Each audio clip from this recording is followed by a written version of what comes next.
L'idée, c'est de pouvoir comprendre comment la tombe fonctionnait, comment on apportait les morts, si on les apportait par plusieurs, si dans quoi ils étaient amenés, parce qu'on imagine qu'ils devaient être emmaillotés.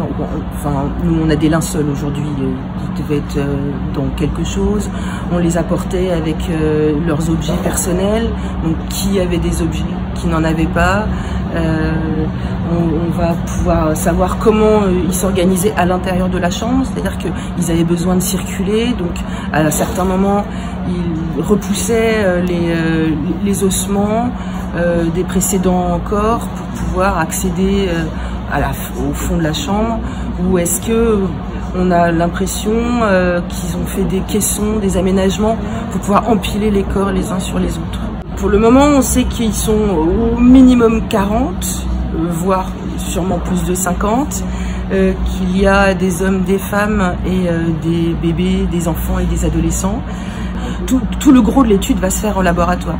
L'idée, là, c'est de ne pas perdre d'informations, de libérer le terrain et de pouvoir tout restituer après. Et ça demande beaucoup de temps. Il nous reste un petit mois pour fouiller et par la suite on a une étude qui va durer bien 2 ans, oui, parce que ça demande beaucoup d'analyse, beaucoup de manutention, parce qu'il faut laver tous les ossements, il faut redessiner chaque ossement sur l'ordinateur pour une restitution en 3D.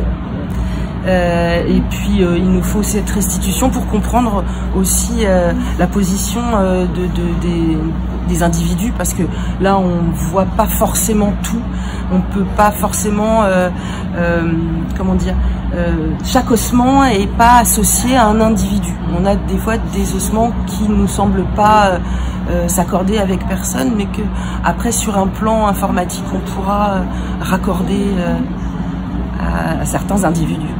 Un choc émotionnel fort.